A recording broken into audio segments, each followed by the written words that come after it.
Hey, welcome to the Best of Everything. This is Ruben Paul. Johnny Sanchez. And hey, let's get right into it, man. Okay.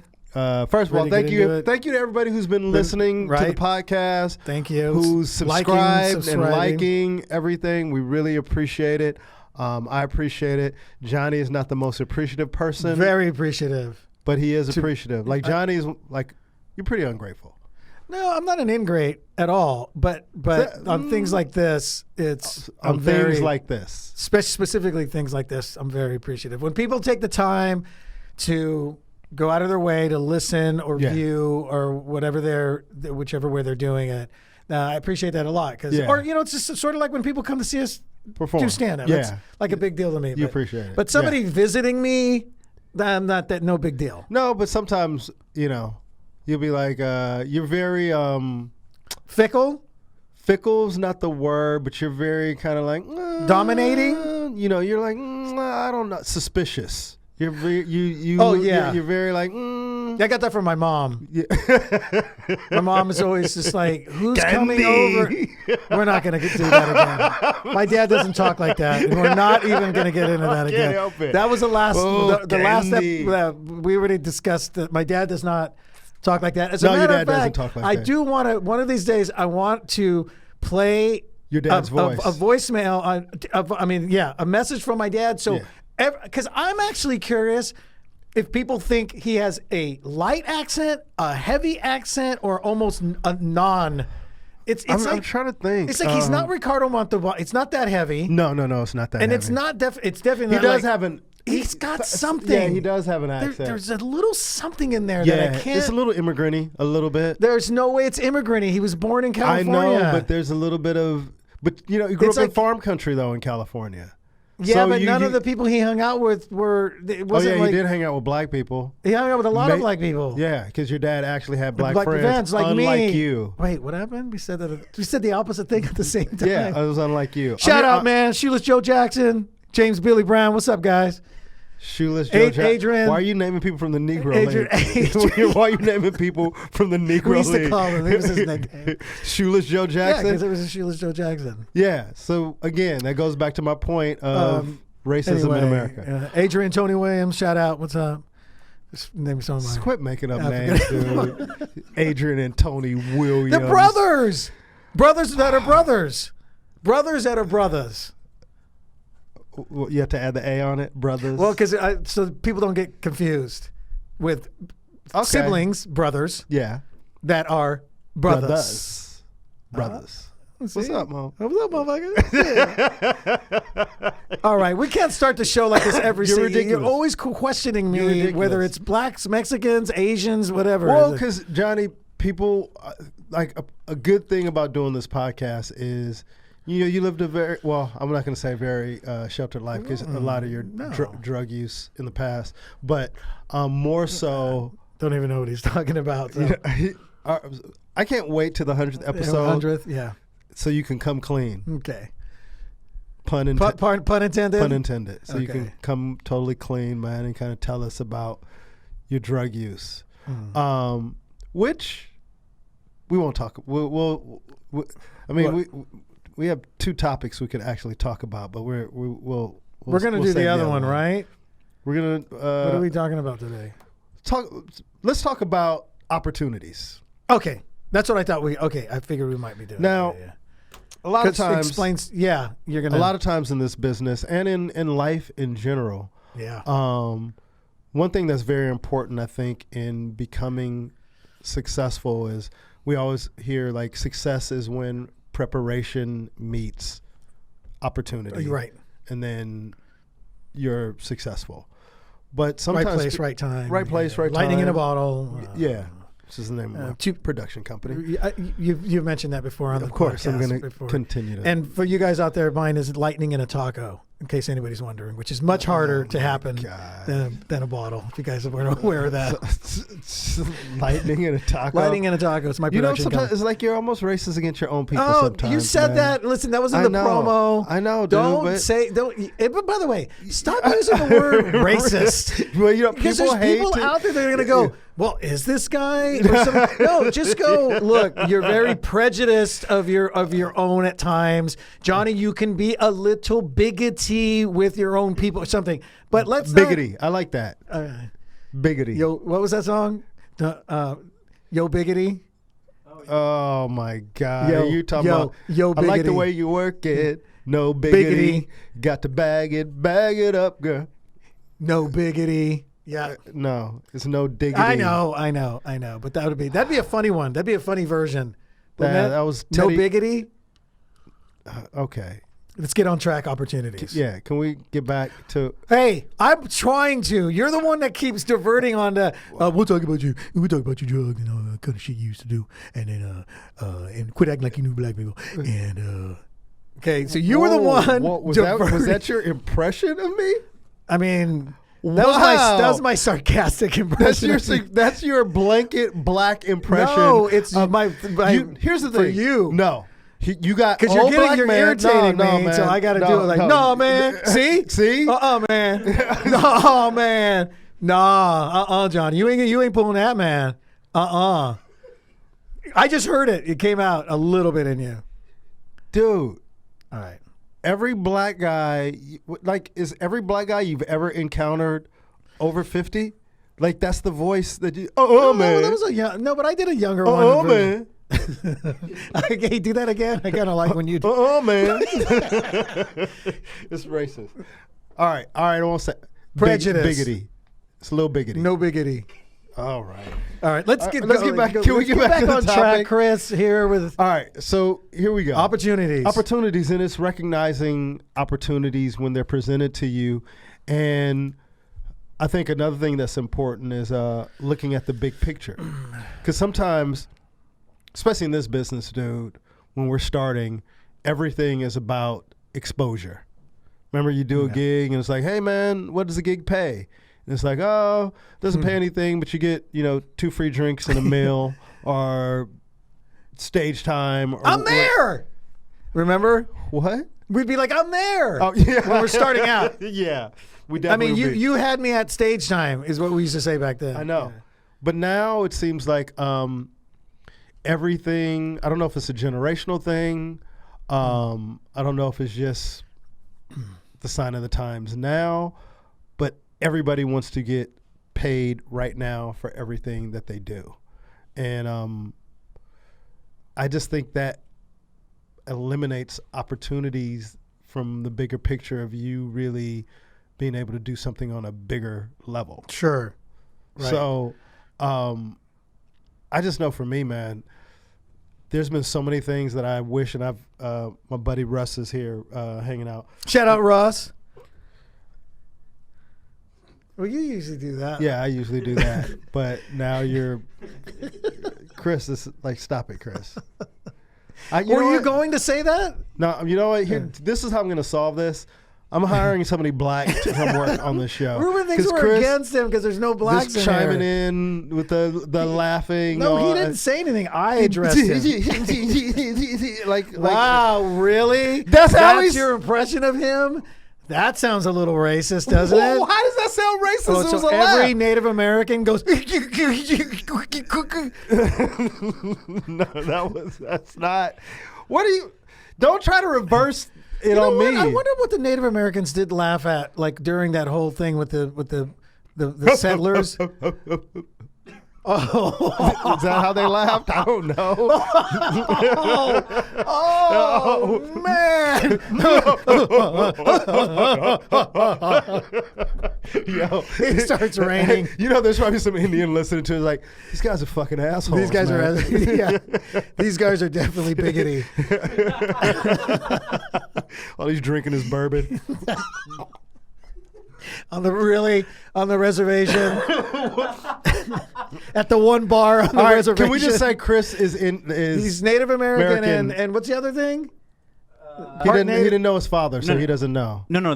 My dad was Native. Yeah. My mom was white. Oh, okay. Oh, man, your dad's genes were powerful.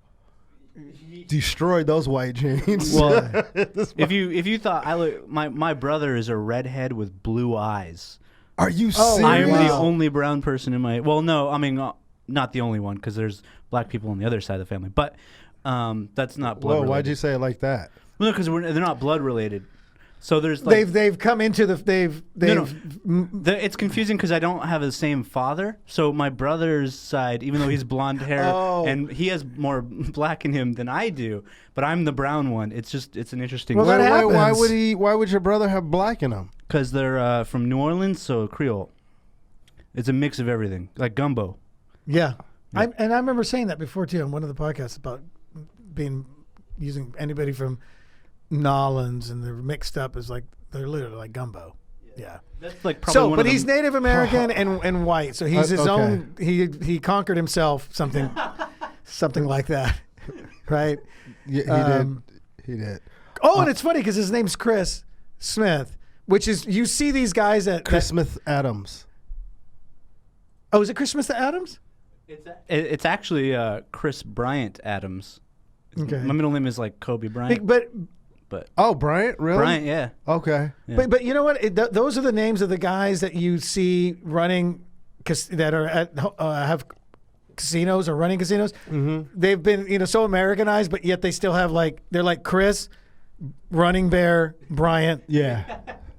Smith or something, you know what I mean? Have you noticed with their Indian name, that 1,000th Indian name is in there still after all the years. You know what I mean? So we got to come up with a. We got to give you an Indian name, dude. A Native American name. Yeah. We should all have one. Why don't we all have a Native American name? Yeah, stop. I can. What? Let's focus on him right now. Okay. I can see him. You can see me thinking of one for you Yeah, you were already. gonna give me a shitty one. I wasn't gonna give you. Let's think of one Johnny. for Chris. See, people can't see Chris. Flying Gnat. People can't Sanchez. see. Is that what Chris you're gonna call looks me? like well, they're doing the Fantasy Island reboot. So What, Tattoo? Tattoo. Doesn't he look a little bit like Tattoo? The original Chris Running Tattoo Adams. Do you mean the original Tattoo? Yeah. Hervé Villachez? Yeah, doesn't he look like Hervé Villachez? A little bit? Yeah, I don't know about that, dude. Really? For Hervé had like a real super round But imagine him. in the suit. Yeah. The white suit, the Yeah. black tie, Yeah. bow tie. Yeah. No, I mean his nose is too big. Yeah, no. His nose is he has more narrow, Yeah. prominent. Hervé's was really short and wide. Yeah. But the eyes, I see where you're going Yeah, with like the eyes. Yeah, the little shifty. But he would do. You know what he would do? He would ring the bell. Doesn't he have shifty eyes? He's got. You know what he would do though? He would ring the bell and then go the planes. Yeah, The plane because he's Native American. the planes. That's actually funny. The planes. He goes like that, and it's all the prairie. It's with the buffalo hills, running by. Buffalo running. Yeah. The planes. Dun, ding, dun, dun. The planes. Thank you, Tattoo. Thank you, Running Tattoo. Welcome So to Fantasy all right, Island. stop. So how did we even get on this, man? We're opportunities. We're still talking about it. opportunities. So you notice some people want to get paid right away. Yeah. As opposed to what I think you're going with is having to do things. What is it like? Paying your dues. Yeah. Because you're not getting paid. Yes. Which is what we did. A bunch of free. We did a bunch of free early on. Yeah, we did a bunch of free gigs early on, but this is the hard part. Like once you Especially start having success and once you start getting paid, then sometimes it's difficult to go back the other way. Go back the other way. You know what I mean? When you've been paid and then somebody gives you an opportunity, and you're like, but it could be great exposure, and that's usually how they hook you. With this could be. Hey man, we don't have a lot of money, but this is going to end up on TV. This is going to end up on. And I'm not trying to get on you, but once you started working everything, you became notorious on like, nah, I ain't doing that shit. Oh, you mean no? Yes. Dash-torious? But you would be, there were certain things you were like, nah, I'm good, man. Nah. Yeah, because at the same time, you get to a certain point where you go, well, what's my self-worth? Yes. You know what I mean? Like what? And that's tough, dude. Because there were opportunities that I was like, maybe I should go do this because the old thing about you're gonna meet this producer Yeah. Or this person's a part, this director's a part of it. Yeah. Hey man, maybe they can, so those were always tough battles for me and us. For us, and I would remember I got asked one time to tape a 1 hour special at the DC Improv, but it was number one, it was a 1 hour, no pay, and it would air only on Nuvo TV. I remember that. Yeah. And they were putting other ones on Showtime. And I'm like, well, wait a minute. I'm not getting paid. And I'm, and you're going to run it for 2 years on Nuvo. It was like a year and a half to 2 years on Nuvo. And then you can have it, you can put it where you want. I mean, for me, man, that was just, I was like, I've already done specials and I've been paid for every single one of them. Yeah. I remember looking back, and to be honest with you, in hindsight now, no regrets on that one. Yeah, because I sort of saw where those ended up, how they were done. I think you were more experienced. Yeah, that's true. That was years when you have in. more experience, you kind of know, like, you're right.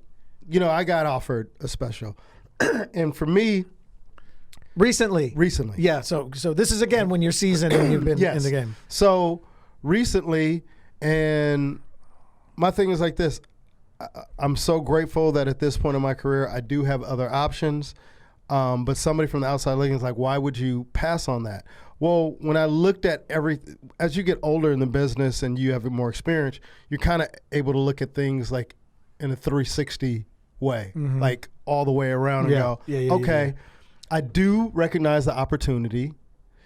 And it is a great opportunity for someone, but not necessarily for me, because at this point, I just don't feel like I need to take a chance on something that's not guaranteed.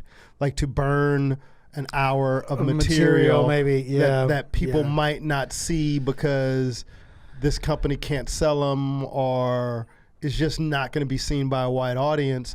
When I do have other opportunities to probably do something on a bigger stage, I would rather wait for that to maximize that opportunity. You know what I mean? What if you do something like this and then Showtime, HBO, Netflix, or whatever goes, hey man, and then you're like, I just wasted an hour that no one's ever going to see. And you might be contractually, you may not, which just happened to me. Yes. I did taped a half hour last month, and they were going to do the shopping or whatever. Yeah. And then I just got contacted, I told you, just 2 days ago, hey man, would you be interested? I'm like, I'm already done, man. I did it. Yeah. But it's just weird how it works like that, right? Yes. Because nobody has asked me about a half hour special the last 3 to 4 years. Trust me. And then I shoot one, and I got somebody asking me if I would do a half hour special. It's just weird how it works like that. And you know all this, and even with me on top of just recording the album, doing a special with a totally different hour or half hour was very attractive for me to do, to have two completely separate sets in the marketplace. Yeah, because they're not going to crisscross at all. And so it was tough in one aspect from the outside looking in. I think when people go, wow, you passed on that opportunity. I won't get into specifics on who the offer was, but it was very reputable. But then when you look big picture, that's, for me, Johnny, when I think about my career, that's when it helps when you have a team around you. Yeah, a good team's great. Yeah. A good team, by the way. We got to remember, because there's bad teams too. There's bad teams too. And I spent most of my career without a team. So a lot of things was just my instinct, trial, and just not knowing. And sometimes, especially with me, relying on peers, because we've got to reach out to peers. But everybody's different. And then sometimes you have to take the emotion out of it. And I'm an emotional dude. Yeah. So when you've been getting shitted on, when your feelings have been hurt, like sometimes you can take opportunities personally. Like, man, I ain't doing that, man. And the similar story about going to the festival one year. Correct. When some people don't want to go. Well, let me make it personal. It's not some people. Sometimes you just want to feel like you want to feel respected when you feel like you've been disrespected. Sure. So when somebody offers you the opportunity to be involved in something and you're like the fourth choice, like remember when we talked about the particular thing, he was like, when is the taping?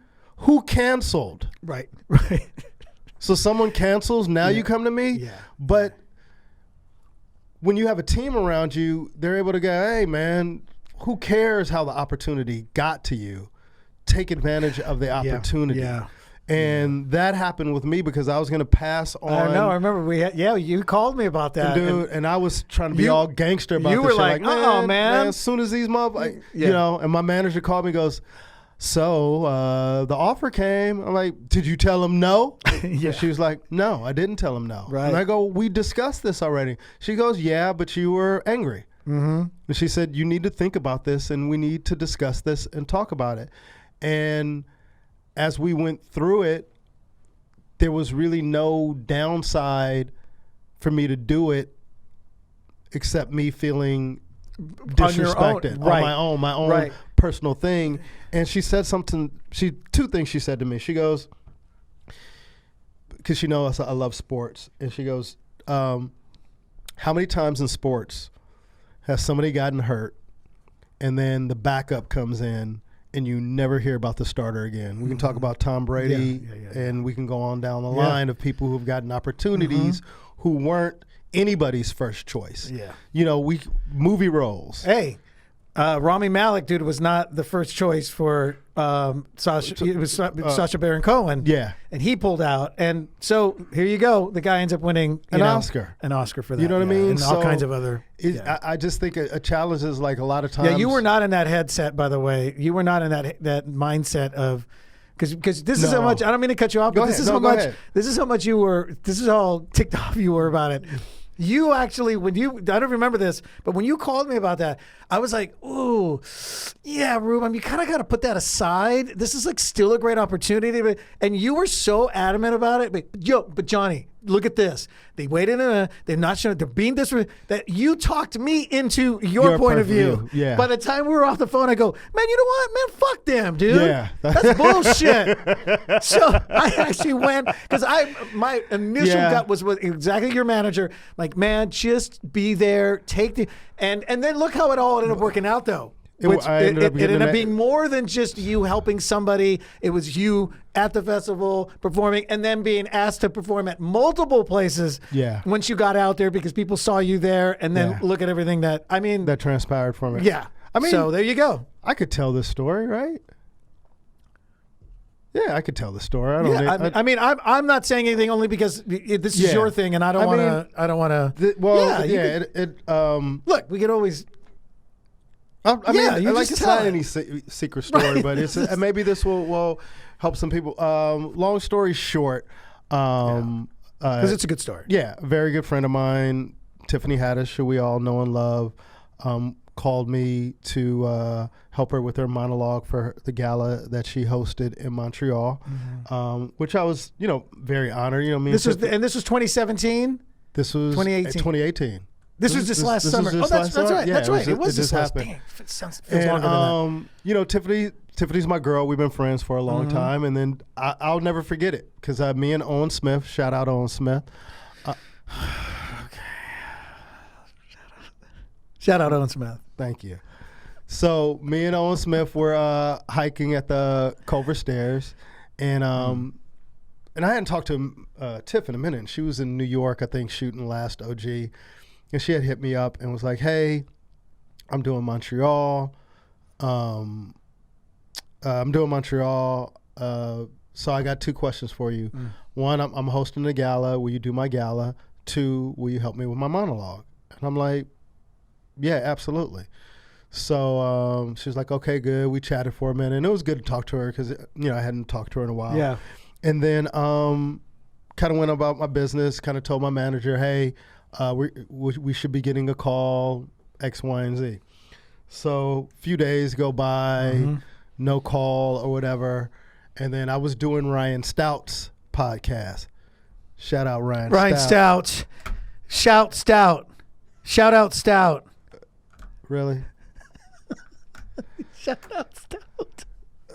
Anyway, we're going to change it up a little bit, but go ahead. Continue. I'm sorry. You need to change it up. Oh. Okay. Anyway, shout out Ryan Stout. Shout out Ryan Stout. And then I got the call like, hey, we got the offer from Montreal, but it's just to write. And I was like, Yeah, she said that's not what Tiffany told me. Tiffany wanted me to perform on the gala, et cetera, she's hosting it. She's hosting it. She wanted me to perform on it, which is great because she had the hottest gala at the festival, because of all the great work Tiff has done, and deservedly so. And I go, and then I hit Tiffany up. I go, hey, just so you know, there was some type of had to be a mix-up. Shit, because how they forget. Oh, really? Interesting black voice you're doing all of a sudden. But continue. Really? I was doing. I'm gonna catch you when I'm black, so it's my voice. That was your voice? Yeah. Oh, I thought you were doing Bernie Mac. Fuck. Yeah, it sounded exactly. No, like I that. didn't do. We're gonna do a playback on this one. Well, first, anyway, stop. Can I tell my story? Just because you do all that all the time, don't. Okay. All right. Okay. Anyway, now I'm not even going to do the character. Now I'm not even going to go back. No, because you're like, there must be a problem. Because Come on, man. Yeah, we can agree on that one. Okay, that's me. That's you. Yeah. Okay. So now you're going, come on, man. All right. At this can point. we? Sorry. So, anyway, I hit Tiffany up, and then confusion. Yeah. They'd given all the spots away. Then I had to go from that to then all my baggage started coming up in that moment, like being promised so many things by so many people over the year. Your own my everything. own baggage. Gotcha. You know what I mean? Yeah, so when your you hit mind that, it starts feels like running you're through. getting kicked in the stomach. It's like how many times has somebody said, "Hey, Ruben," and this wasn't Tiffany's fault at all. Of course. But not how many times has it been, "Hey, Ruben, you do this for me, I'll do this for you." I mean, I have a whole career filled with that. Yeah. And people don't even realize that. And we'll talk about this more as the podcast grows. But look, I'm grateful for every opportunity. Every single opportunity I've ever been given, I'm grateful for. But when you feel like you've been mistreated, or allow yourself, because I think ultimately you teach people how to treat you. But because you're young in the game or whatever, you're just excited for the opportunity. Sometimes people don't really. This is such a narcissistic business. Yeah. People just think about themselves and don't really think about you and your needs and your wants and what would be best for you. They're only thinking about what's best for them, and that's just human nature for some people. So when this opportunity comes up at this late in the stage in my career, this far along in my career, like I think that's where the emotional part came from. Yeah, even though it wasn't. Yeah, that bothered you a lot. Yeah. Yeah, because it's like, really.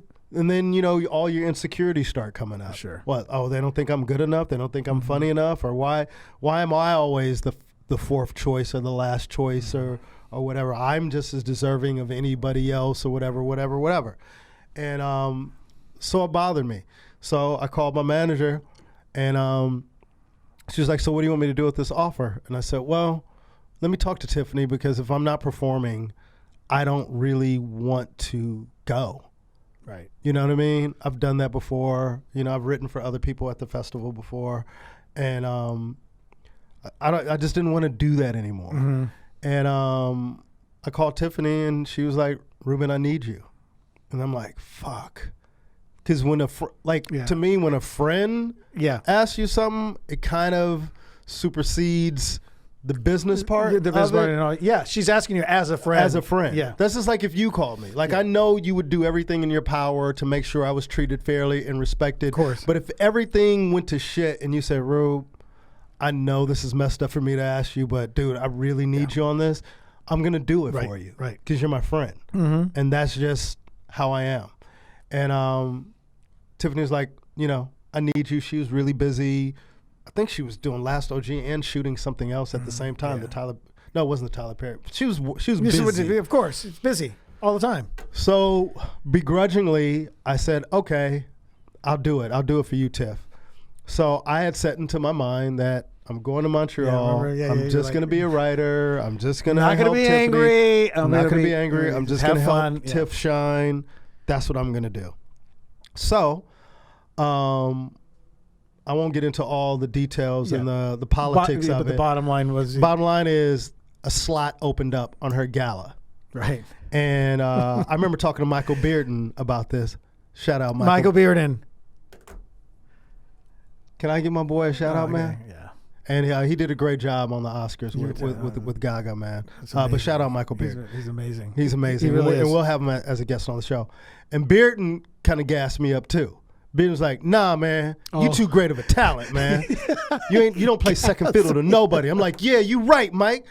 I don't play second fiddle to nobody." You're right, Mike. So my manager was like, "Okay, all right," because I told her because I had found out that somebody had dropped out, and I kind of anticipated that they might be now they're going to come to me. So she was like, "Well, Ruben, that's not necessarily true. They could have other people on the list before you." And I go, "Yeah, but Tiffany wanted me, so I'm sure they're going to go by what Tiffany wants." And she's like, "It's Montreal. I don't necessarily trust them. They'll do whatever they're going to do." So long story short, the offer came, and I told them, I go, "When this offer comes, just tell them no, that I just want to focus on Tiffany and focus on the monologue." And she was like, "Okay." I said, "All right." So I said, "Are you cool with it?" She's like, "Mm-hmm." I said, "All right, cool. So when if they call, then we'll pass, and I could just not even go. I'll go there, do this, and come right back." And then she calls me like 2 days later, and she goes, "So the offer came for you to perform." And then she told me the money. I was like, "Oh." But still, I was like, that was a nice little check. But I'm like, still, nah, man, they was disrespectful. I don't need the money that bad. I'm getting paid to write or whatever. And then she said, "You need to think about this." Right. And then went into the whole Tom Brady thing and take my emotions out of it. And the most important thing is, and what I want people to understand is, sometimes you prove people wrong by actually showing up and showing them what they thought they weren't going to see. Yeah. You know what I mean? If you think I'm the weak link, you know what? I'm going to show up and show you that I am not the weak link. And that's what's great about having a good team, because she gassed me up. And then I think I called you again and kind of went over it and said that it was only I told you it was only a win-win in this situation. It was only a win-win. Because you're going to do well, and now you also get to prove to people this was great. And I've never had this in my career, but to have like your manager go, "Ruben, you're going to kill it. Yeah, right. Go kill it. Yeah. And if you never want to go back after that, don't go back after that." Correct. You know what I mean? Yeah. But go there. Don't miss out on this opportunity, because you never know. And then, speaking of baggage and back noise from your experiences, what starts going through your mind? Nothing happens for anybody at Montreal anymore. Right. Nobody gets deals anymore. Yeah. Nothing. So you start trying to convince yourself. And then I had to confront myself with, am I afraid? Is this fear talking? Mm-hmm. And sometimes part of it is fear, if we're being perfectly honest. Because you're going to be in that all eyes are going to be on you. All eyes on you. At the gala. This is the gala, by the way. Gala. This is just one of the other. Then the noise of, they didn't even want me here. Mm-hmm. But instead of taking that as being afraid of it, I switched the mentality and go, I'm going to take it as a challenge. I don't have anything to prove to anybody but myself, and to move my brand along. To perform for the people. And you were working with Tiffany. You got to be the guy working with Tiffany and help Tiffany out. So it was a win-win situation. And I went to Montreal, and stuff happened. Just simple things that led to other things. Running into Little Rail at the Hyatt. "Hey man, what you doing tomorrow?"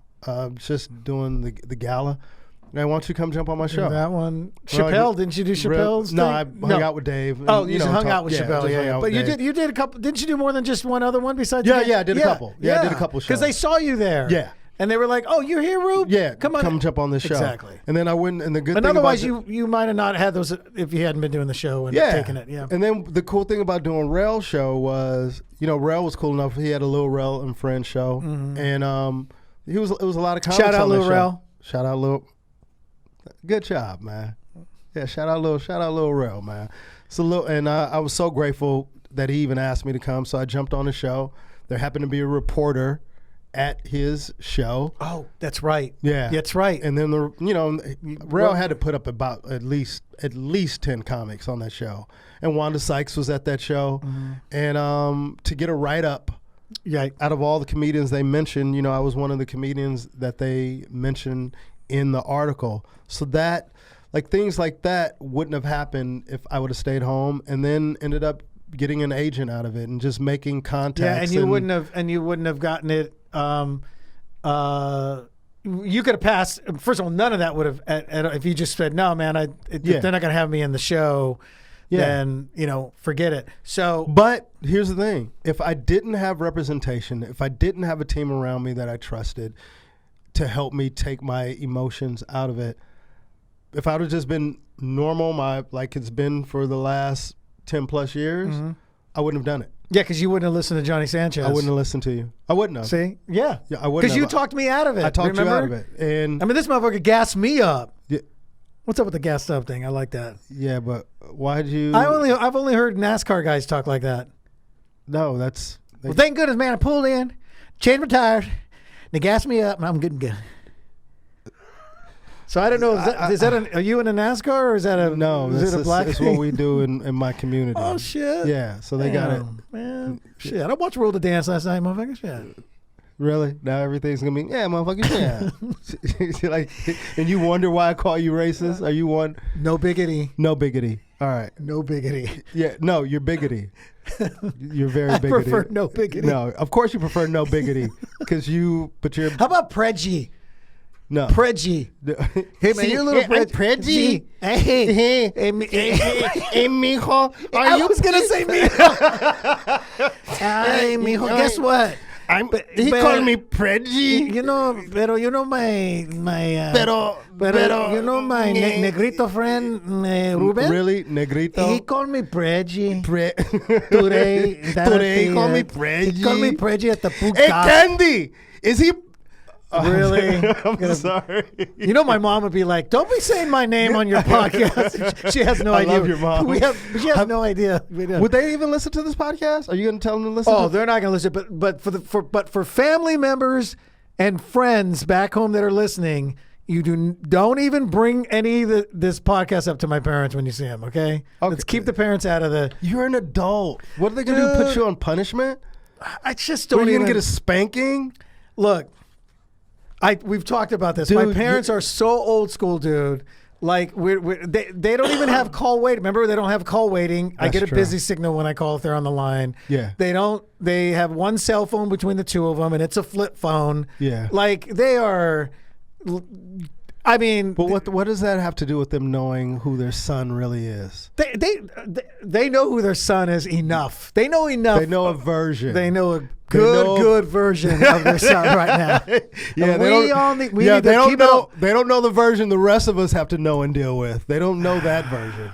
That's the version they need to know. Well, I don't know. About. So if I'm such a bad dude and whatever person, then how come everybody likes hanging out with me? How come everybody likes chilling, having some wine with me? After the first two drinks. After that, you mean for the first two? No, not after the first. Yeah, before the first two drinks, like up into two drinks. Man, you're the greatest guy. Appreciate that in the world, man. Thank you, Johnny. Man. You're great. Thank you. Drink 3, people are planning their exit. Oh, really? Yeah. Johnny goes to the bathroom like, hey, man, I think I'm going to take off. He's starting to get a little wound up. This little dude, little Napoleon man, starts to come out. Stop with that. Johnny puts his hand in his coat and start doing these on a mission. Oh, what? Really? Really? Man, this motherfucker don't know shit. Yo, when Johnny, yo, man, when you start to, I'm into that mood, man. When I'm in that mood, when Johnny drinks, you're gonna know exactly how he feels about you. But some of it's good too, because sometimes I'm like, man, you're really great. I love your friendship. Yeah. I love Whoa. You're good at giving compliment, but if they don't take your compliment exactly how you meant it, you go, oh. Man, I told this motherfucker good set. Man, this motherfucker couldn't even say thank you. Man, fuck that guy. You know what? His set really isn't that funny. Good. Like, really, Johnny? You just complimented. Yeah, now that I think about it, I mean, it was okay. It was good for him. Yeah, see? Yeah, that's you. Anyway. And then the next day, you don't answer your phone until like 3 o'clock in the afternoon. You go, oh, dude. One night a weekend, man. I really only do one night a week. Yeah. I indulge one, which And is a now lot it's better getting to than the a point lot where of people people. are texting and go, is Johnny drinking tonight or tomorrow? But we got to prove it. But we love you. We do love you. Yeah. But hey, once a week, dude, considering, I know a lot of people who are like on, a lot of like medication daily. And I'm like, look, I medicate myself on the weekend. Yeah. You know what I mean? And Like it's usually one night, by the way, I do it because, I can't. Yeah. It's hard for me to do 2 nights in a row or anything like that anymore anyway. But anyway. But even. But the point of that, I don't mean to, I don't want to jump off on like all that, but that's a great point on taking something and when you're younger, we were discussing before that you don't see these opportunities sometimes. Well, even if you do see them, you think they're going to keep coming back. Yeah, that's true. It's just like when Dan Marino went to the Super Bowl. And he was like, he lost. He was like, I'll be back. Never made it back to the Super Bowl. I know, man. Ever. And a lot of times, I think when we're going through this process, especially when you're young, and you're talented and you're getting a lot of attention because you're young. The heat is on you because early in my career, I was doing really well. I was booking stuff. I was doing movies. Things are going well. So you kind of think like, man, shit, I'm in. Yeah, I'm already. in. Yeah. So if somebody calls you, be like, nah, I ain't doing that. Nah, I'm good. And then when that shit dries up, like, hey, remember that opportunity? What happened to you guys that were calling me? I remember this audition I went in on, and this was pretty early on. I hadn't been doing it that long, and it's little things like this that you look back on, right? Like, I remember I went in. It was with what's her name? What's her name is going to be the lead in the movie? Jamie Lee Presley, right? And of course they sent me for the role of the lead guy that was her love interest and whatever. Oh, yeah, you're never gonna get that. No. Yeah. Never. And this is all the time. Speaking of teams, this is when that's a bad team member right there, because they're thinking about the money role, not the what's right for you, and that's a huge difference when you're starting out. To get these people, this team, your reps, to send you on things that you're right for, not. Hey, Johnny, we're sending you out on the main lead. Yeah, man, I don't have a shot at this shit. I have no, I don't have a good reel yet. I've only done some small. But anyway. Yeah. But this is an example of like not knowing little. Yeah. So I go, obviously the casting director really liked me. We start reading. She goes, you know what? Let's stop. She goes, yeah, I don't think you're not this guy. Mm-hmm. She goes, but I've got some sides out there. And there's a scene where they're at this nightclub, whatever, and there's I don't know if it was a karaoke night or whatever, but there's a DJ. Yeah, this little ratty little guy you'd be perfect for. Without her saying that, right? Yeah, exactly. He's like, he's got a lot of energy. He's shifty.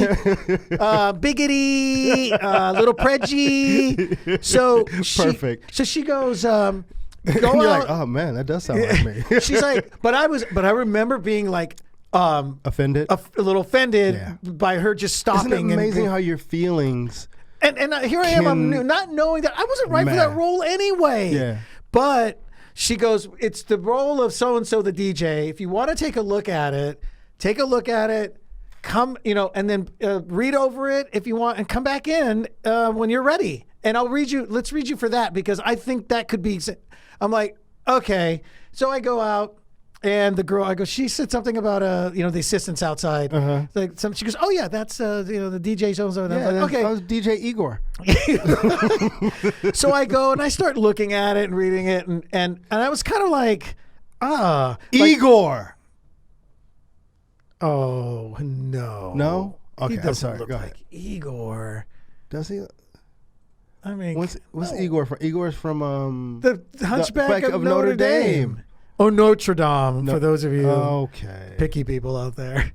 I'm sorry, I interrupted your story. So you went to read. So for I read it, and it was like that, like the guy you just said, an annoying little freaking that I would never be right for, right? So you know what I did, dude? What? I was like, no. You just left. I walked over to the girl, handed her the sides, and she goes, here. She goes, oh, aren't you coming? I go, nah. Just tell her I didn't like it. And I walked out. This is a casting director, dude, that would have, whether I got it or not was not the point. Let me tell you something. Never went back to her office again. Man. And you don't look at those things at the time, but she probably went, hey, where's Johnny? Yeah. Oh, he said, never mind. He's not interested in that role. Oh. Okay. Because she could have just said, you're not right for this. Yeah. Thank you. And I could have left. Yeah. She tried to find me a role. Shout out to that casting director. Shout out to I don't even remember her name. I'm sorry, whoever you are. But not knowing. And by the way, reps, again, got to go back to some reps who sometimes don't.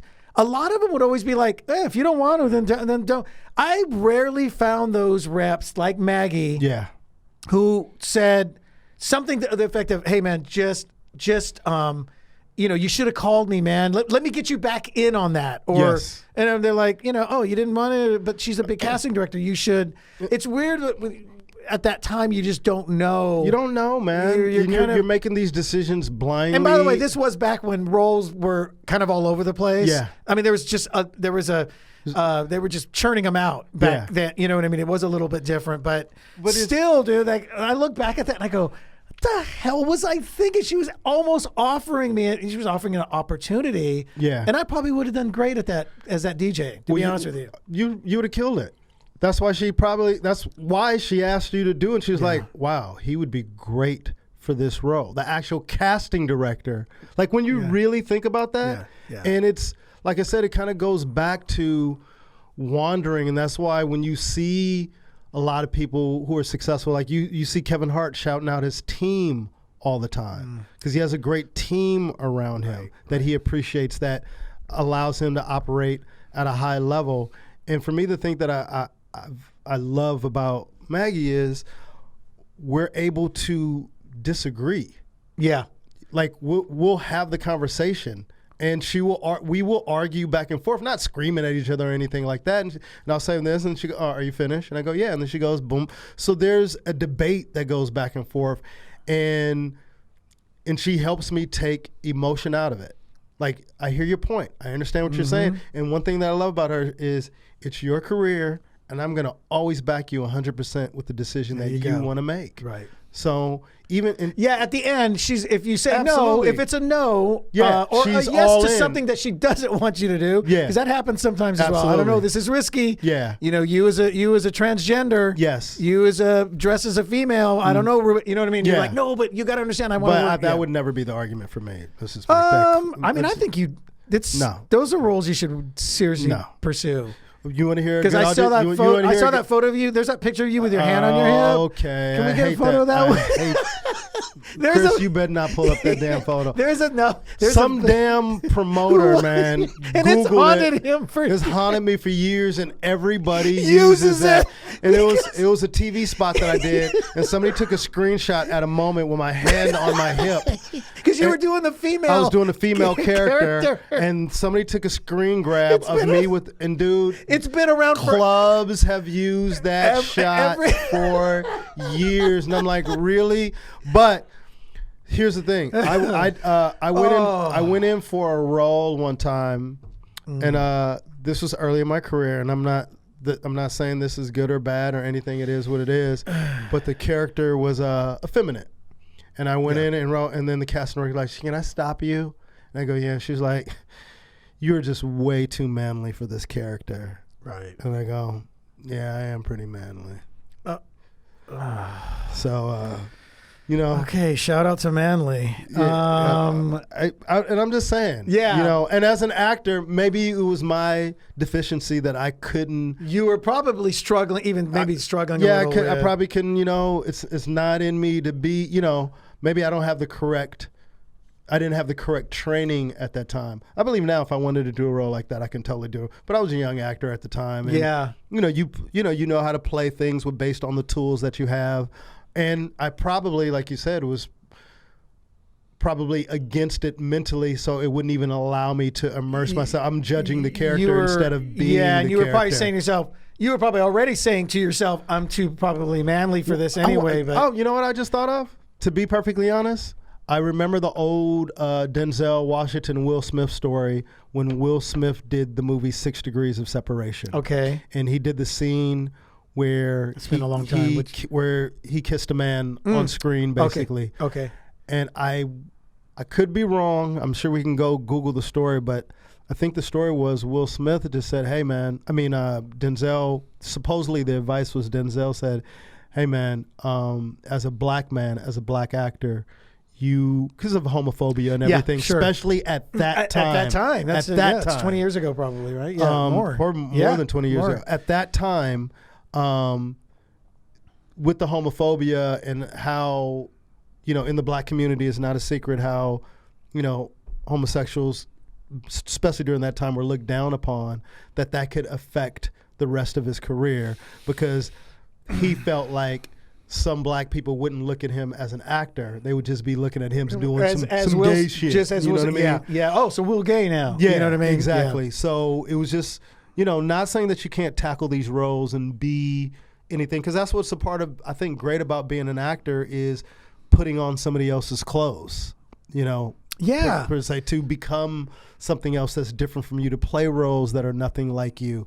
Now, but it's really tough to this day. Like even, you talked about on the Oscars when the brother from Atlanta, when he wore the dress. Yeah, Paperboy. When a lot of people gave him flack on social media. A lot of black people's like, you always got to put a brother in the dress. Whenever a brother, and there is a lot of it that I do agree with to a certain extent. To each his own. I'm not making any judgments. You have to, like, at the end of the day, you can't care about what other people think, period. But I do feel like as an artist in this business, especially being black, there is a responsibility that other artists don't have to carry. And that blacks have to carry, and that goes in comedy, that goes in movies and other thing where, these images that have been perpetually put out there for years and years and years and years, and we're trying to stop some of these images, and those opportunities keep coming back to you. Right. And sometimes you got to make a stand and go, depending on what your conviction is, like, nah, man, I ain't wearing a dress. Right. Not going to do it. Well, it's funny you bring this up because, it's very similar within the Latino culture as well. Mm-hmm. All right. A lot of machismo. Yeah. And so when I was on Mad and I had to do that green screen, we were talking about green screening, and it was that green screen thing where Bobby Lee and I were both in the leotard things, and it's a video game going on. And they're like, oh, and then the princess walks in, and I come walking in, and then that's when Bobby's like, wait, isn't there going to be a girl here? So it called for us to kiss, Bobby and I. Oh wow, I don't remember that sketch. Well, number one, no way in the world, because it's Bobby Lee, am I putting my lips on Bobby Lee's lips after he probably just got through finished eating some bacon with kimchi or something. Wow. So yeah, you're very biggity. Yeah, I said shout out to Bobby. Very biggity. Shout out to Bobby. That whole run was a biggity. Yeah. So, no way I'm putting my lips on Bobby kimchi and bacon. Yeah, I just said, I mean, throw something out there. Dude, I don't know. Whatever. You are Archie Bunker, man. Yeah. Well, he's a really just for the record, he won't deny this. He's a very sloppy eater. He's a guy that eats and doesn't wipe his mouth. So if he ate neatly, you'd have kissed him? No, because it's Bobby at the end of the day, right? So what I said But you're an actor, Johnny. Wait a minute. But here's the thing. You're an actor. I thought about this, and I thought it was, first of all, it's Bobby, whatever. So I'll tell you what, guys, let's do it at an angle that when it looks like we're kissing lips to lips, but we're not, right? Mm-hmm. I'll kiss him on the cheek. That was your compromise. That was my compromise. Yes. And let me tell you something, dude. Even me knowing that it wasn't a full-on lip kiss, when I was out on the road, dude, I got so much shit for that after my sets at clubs from Latinos. Hey. Yeah, hey, bro. Hey. So you like kissing chinos or what, Holmes? You like kissing little Asians or what, eh? Right? Kissing Chino. Kissing Chino? Is that going to be the romantic comedy? You and Bobby call it Kissing Chino, bro? Dude, everywhere I went, and I remember saying to myself, well, I'm not going to, as a stand-up. Not everywhere. As a stand-up, it happened a lot, dude. Okay. It happened a lot. And because you remember, I was still on, I was still running, and it was on Mad. So I remember telling myself, well, shoot, man, I guess I got to watch doing that. Yeah. And it wasn't. So then when we were doing Taco Shop it called for the scene where the gay cholo dude comes in and he's just like, he's after the one guy, and he goes like, no, this is my boyfriend. And he says that, grabs me. Yeah. And we're like, yeah, we're boyfriends. And he's like, oh yeah? They prove it, eh? Kiss him. And he's like, so the other guy's like, what? And, yeah, kiss him. Okay. And he goes, and I mean with lengua, right? Tongue in it, right? So it called for us to actually, in that scene, make out. Like, we have to go like that. We have to do all that, tongues and everything. And I was like, wait a minute. I've already been through this, and I'm not going through this again because I got to go out on the road, and this is a Latino movie. Yeah. And I'm not going to have to listen to cholos after the show giving me a hard time. So the actor, he's an actor. Yeah. Not a stand-up. So he's more like, oh, dude, let's just do it. And I go, no, man, not doing it. Yeah. So what they did was they cut away from us and they made the noise and all this. And then they just put some of that stringy stuff around us. And we just basically got real close like this. And they got the shot of us pulling away. And it looks like saliva from our mouth. That's as far as that was my compromise. Did you get any flack for that? No, I haven't heard anything, dude, because you don't see me doing it. But that's it's an issue, dude. And now even more so to see actors they're just going to come in and act, and they're kind of gone. I mean, social media, they might get a little few things, some too, but as a stand-up, it's people coming up to you and talking to you after our shows, and they can get. But here's the bottom line, though. And going back to the topic of opportunities is because of that, because of these two stories you've told, thank God they were told in the context of you already having the job. You're already working, you're already getting paid. True. But, But making decisions purely based on what you feel other people will think. I know. And as an artist, that's the complete opposite of what you should be doing. And that's so hard and so difficult to do that. And unfortunately, it's just a part of it. And I've always felt like if I had again, we're talking about my career is going on an upward trajectory. Sure. Thank God. Now, what if these good things are happening to go, Rube, here's a great role. Yeah. And this guy is in a dress the whole movie or is in this. Do I pass on this opportunity just because based on what other people think? Or do I go back to my individual convictions of, you know what? This is a great role, but there's a bigger picture than just this role. And in this moment, it's not just all about me.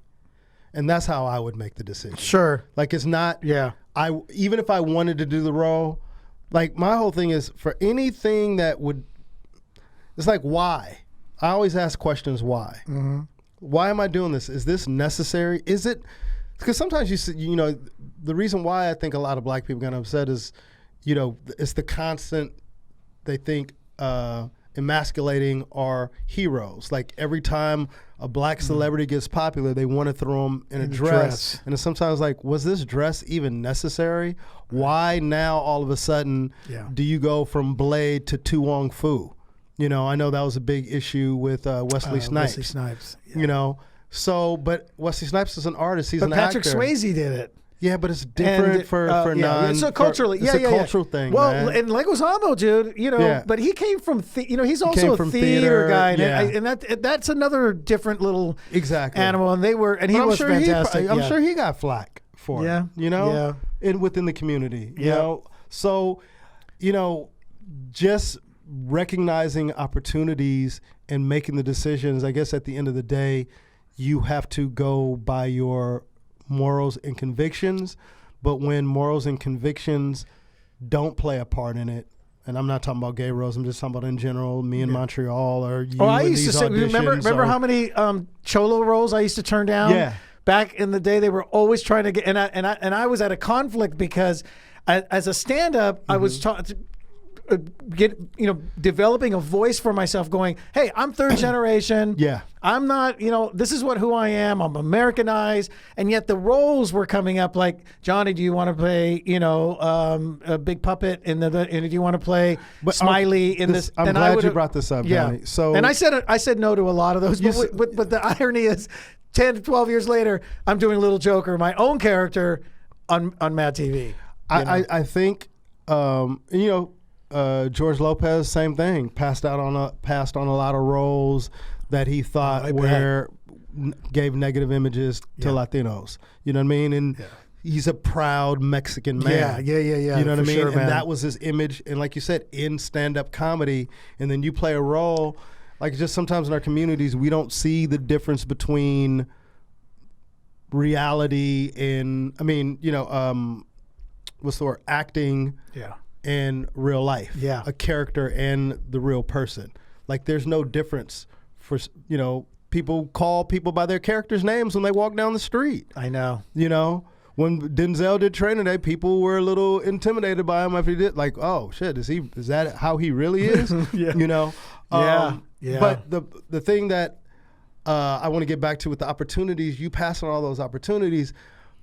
Was there ever a point, Johnny, where you felt like it's one thing to play a cholo and be offered a cholo, but did you even do any research to see if there was any redeeming value or quality that your character could have helped move the story? Like I would play a quote unquote, probably a negative image if it served a positive message in the entirety of the film. To me, it's just like playing a killer or something like that. Yeah. You know what I mean? Yeah. Like that's a negative character. But if the message or if the whole point of the thing is something that shines a light positively on black people, I would probably consider doing something. I mean, like these that. were those earlier ones where there was just Gangbanger 1, Gangbanger 2, that kind of stuff, dude. Is and it then a porn or what?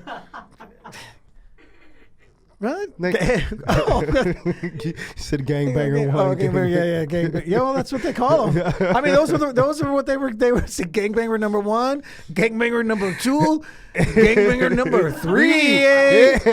Hey. So no to those were not anything that was. I even sometimes had a hard time with like dishwasher, valet, and gardener roles, dude. Those really bothered me. That was what I was being offered. Here's another opportunity that I passed on. So I know we should have done more like the ones, but they're fun to hear the passing. So there was this pilot that Paramount was doing, and it was about an explorer. Did I ever tell you this? It doesn't sound familiar. It was about an explorer.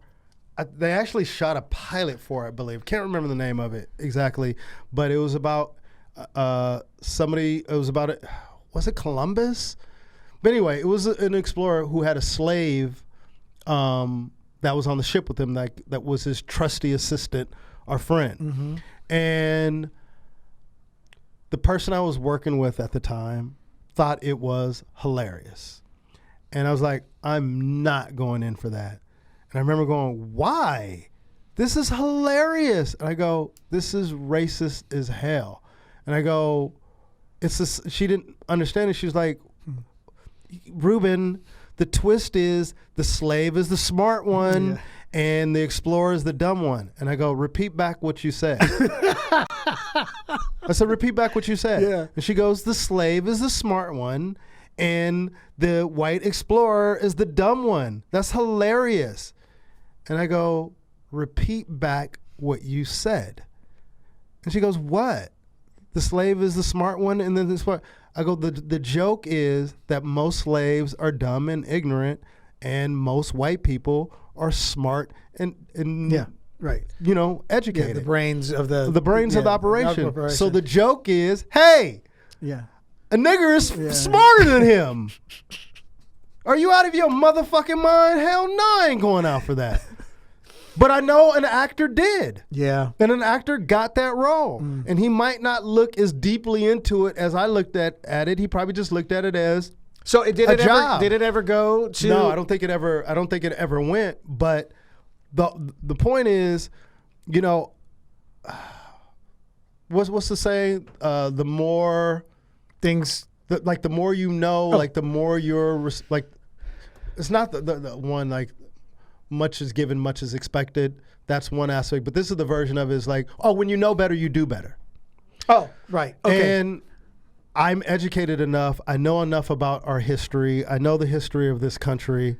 So for me to go play that's like to me the ultimate sellout role. Yeah. And some people might not see a problem in it, but I'm too woke to. Shout out woke. Shout out woke. See, that shows you don't have black friends. So, but I know you are.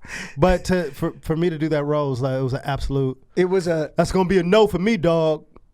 You know, that's why I didn't. Yeah. But you know what's funny? Because you brought up, we've been through the same thing. There's just certain ones I'm like, I just cannot do. I can't do this. But you know, like you said, is there a way to make something positive?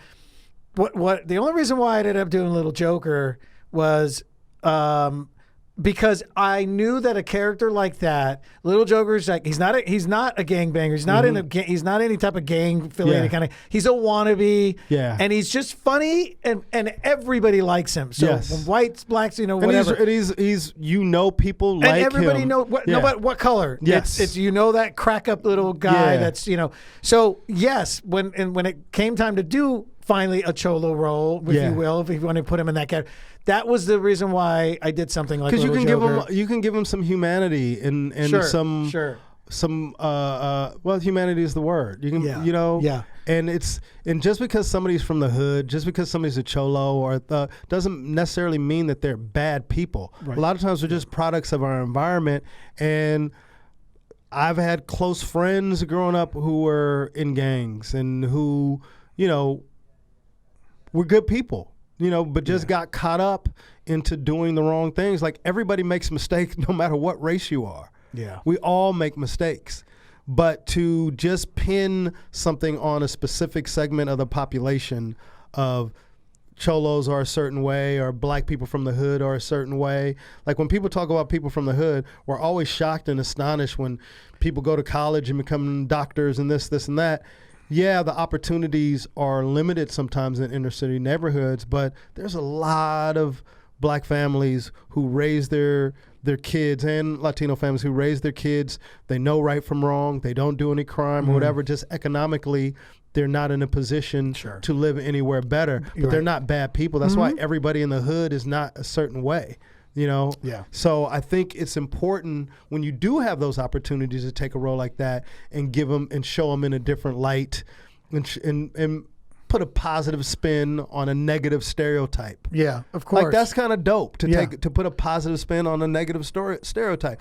I mean, you look at somebody like Snoop Dogg, who probably represents a stereotype to a lot of people, but as he's evolved as an artist, everybody loves Snoop. I know. And he's going to be hosting Joker's Wild.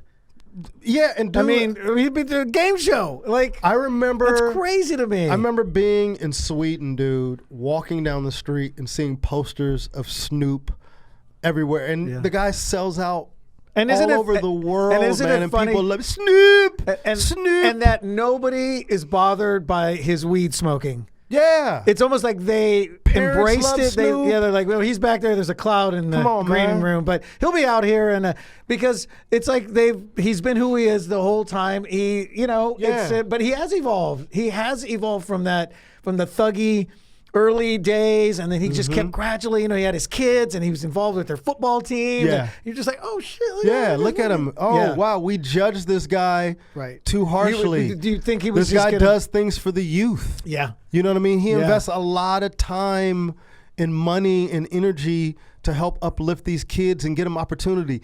Like there's kids who played in his football league that are playing in the NFL. Yeah, right. That are professional athletes because of opportunities Snoop created for them. Yeah. You know, Jay-Z's has evolved as a person. You're not the same person hopefully you're not the same person you were at 18 at 30, 40, or even 50 years old. So people have to have the ability to evolve, but a lot of times in our culture, they don't allow us to evolve. The stereotypes that stigma sticks on us. And that's why it's important for us to write our own stories and be creative and do those things. And you're right, because if I were offered some of those roles now, a Cholo role or something, I would probably say, I'd like to do this, but can we give them a different perspective? Correct. On it, you know? Yeah. And so it's really, I think, when opportunities come your way, from my perspective, the first thing is, especially because of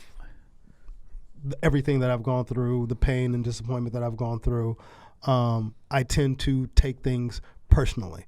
You know, people always say, hey man, it's business, never personal. But sometimes it is personal. Yeah. But with decisions, it does help when you have a good team, not just a team that just wants you to take whatever opportunity, a good team that helps you make decisions based on what is actually best for you. Correct. When you go through and look at the pros and cons, going, okay, what's best for Ruben? What is really best for you from the big picture? And to have another perspective, because when you're by yourself and you're just a comic and you got all these emotions and anger and disappointment and everything, the normal things, man, fuck all these motherfuckers. I'll do my own. You know what I mean? That's that mentality that you can't. And for anybody out there who is in that position where they don't have reps, take the emotion out of it. Yeah, if you can. And you know what? This is an old basic thing, and you know I used to do this a lot too. Pros and cons. The list of pros and cons. Yes. I still believe in that. I still use that sometimes you because just write everything you write down. everything out. What's and then what you look pros, at that list and you cons? go, yeah, man, this is bad. This is not going to work out. I'm going to take the money only, and this could hurt me later. Or, dang, man, that's 12 pros and 2 cons at this point. Even though that one con is heavy, it's a moral thing maybe, but man, look at everything else. So it's simple because, and listen to your Mexican friends when you call and ask for advice. And trust in your gut. And your gut will tell you. Sometimes you know. I know, man. It's like, you know what? When your gut goes, yeah. but that's even a battle because, for me, it's like, okay, is this a fear-based decision? Well, that's the other. Yeah, you got to. You have to ask yourself. You got to ask yourself. Am I just afraid? Am I making this decision because I'm afraid? Yeah. And what am I afraid of? And part of, and Will Smith said this, is the greatest things in life are on the other side of fear. And as you get older, you realize like whatever probably makes you afraid, instead of running away from it, you need to run towards it. And I've finally been able to get to that point in my life, and I'm grateful that I have people around me because I was beat down for a lot. Sure. My mom, we've talked about this. My parents were everything to me. So when that is ripped away from you, suddenly you feel lost, and I've been lost for a long time. So I'm grateful for the people like you who support me. Shout out Tiffany Haddish for even thinking about me to do it. Thank you, Little Rel, for just asking me randomly to hop on his show. Thank you to Maggie, my manager, for fighting with me and making me do that. And it's funny? When I told Michael Bearden I did it, he was like, man, I'm glad you did that. Because he thought about it a little too. But I did the same thing to him that I did to you. You reversed it because when you know my history, you're just like, man, you're right, and man. after a while, we're like, it's enough of letting people shit on you. You know what I mean? Shit. And you got me all oiled up. I'm kidding, man. Gassed up. Oh, you got me all gassed up. I pulled in that pit. Why are you doing George Bush all of a sudden? Why did you just go to George Bush? A little bit. It was a little George Bushy. All right. But no. But it's great to have people around you, and I'm grateful for everybody around me who and we're grateful for this me, podcast and for the podcast, for everybody who takes time to invest in you. These guys, everybody's great here. And get yourself a good team and really try to whatever opportunity, not just in the entertainment business, in life, I think, of course. when opportunities come your way. Yeah. You have to be able to really take fear out. Fear, I think, is the number one. Let's take fear out of it. I know. And then just what is best for you and the people you care about. Sure. And when those decisions are made, I think more than not, you land on the good side. And if all else fails, you do like Johnny Sanchez, Because you know what won't let you down? You will flip a coin. I used to do the flip of a coin. I used to make coin. a decision on a flip of a coin when I could not. When I was insane. When I was down the middle, the pros and cons were even. I couldn't. My moral side, my instinct, everything was. And I would flip. But and I would do 2 out of 3. Remember? It was 2 out of 3. You do 2 out of 3. But you know one thing that's cool now. What I was gonna say, the best thing to do when you can't figure. 8 glasses of wine. Oh my God. Takes all that away, everybody. Whatever. Can't man. say that enough. But you know what I do think is cool and what I do appreciate about our friendship is you do, whenever you got to make a decision, you do call me and we go back and forth with it. Yeah, sure. You know, because all these years, you know, when I didn't have reps or anybody to talk to, but even now here's the thing. I will obviously talk to my manager. I will talk to you. I will talk to Tony Rock. I will talk to Lionel B. Like there's a handful of people I know what you mean. that I'll run by. Lionel B is kind of my black sellout meter. You know, when like the dress and all that. Yeah, dude. I'd be like, yo, B, hey nigga, don't do that shit. I'd be like, okay, B. Like, yeah, man, I can't do that. Just like that. Yeah, that quickly. Yeah, that's He's good. like, nah, but man. That's good. That's good. No, you need that. You know, Richard Pryor had a guy that would tell him like, nah, you don't do it. Don't do that. Nah. Culturally, yeah. You know, because we as black artists, we do have to be aware culturally. I know, and I know a lot of black artists rebel against that. But unfortunately, it's just a part of being black in America that when we do certain roles, you do have to take into consideration how it will affect the culture depending on the outcome and on where you are. Yeah. But to each his own. That's everybody's decision. I don't judge anybody. Right. Yeah, either way. It's just what your convictions in hindsight, man, I could have possibly had the career that what's that actor that's every cholo in every movie from Training Day Noel to G? Yeah. Yes. Yeah. Because he's like half Italian too. He's not all Mexican. He's like half Italian. But I could have ended up maybe playing in these movies all the time. And last point, and we'll get out of here is, how about those people? I guess they go through the same process. So I'm probably answering the question. How about the people who did do the negative, knowing that they would get to the positive? Like, man, me playing this sellout, blah blah blah blah blah, got me the role of Malcolm X. Or whatever, whatever that pro fan. Like, that's deep, too, when you think about it. Yeah, dude. But, again, it goes back to the person's individual conviction and having the foresight to think, because we know another thing in this business is, and in life, is opportunity begets opportunity. Yeah. Work begets work. And look at someone like Danny Trejo, dude. Yeah. Who always had to play the mean, and then, he just kept going, and he got, more notoriety and more, and he ended up with his own movie and Machete. And I mean, they saw something like, this is my lane. Yeah. And then when I get enough power, then I'll do the opposite. I'll flip it. You know, and that's what people, I think, do a lot. A lot of black entertainers will take that road, like, you know what, I'll do this stereotypical shit now, but when I'm gonna make this money, I'm gonna get this wealth, and when I get it, I'm never doing any roles like that again.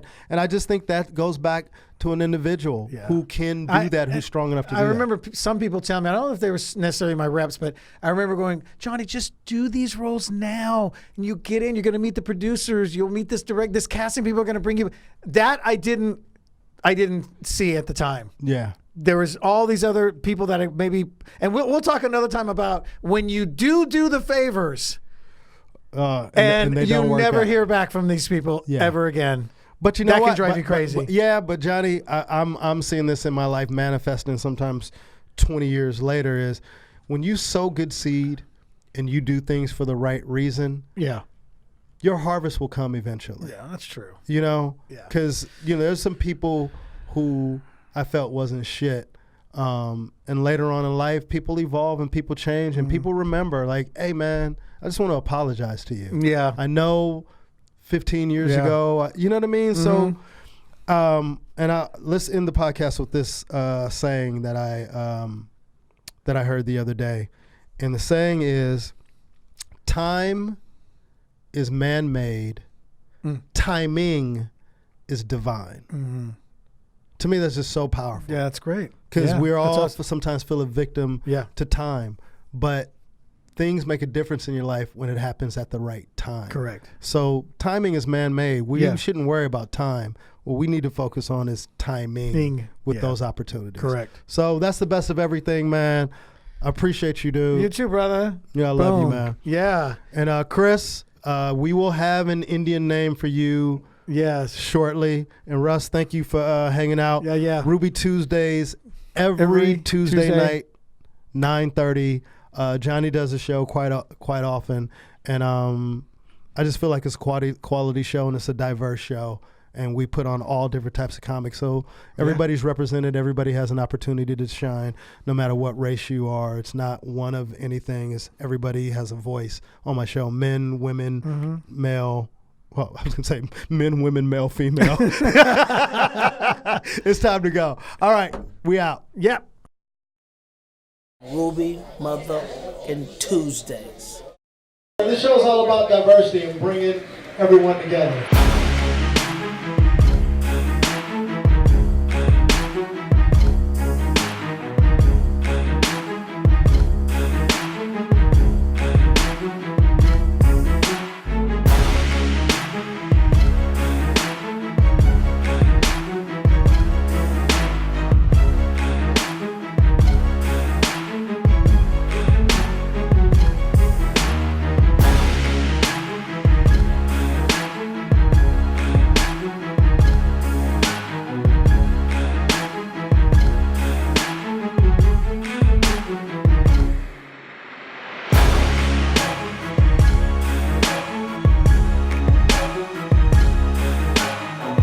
You never know who you're going to see at Ruby Tuesdays.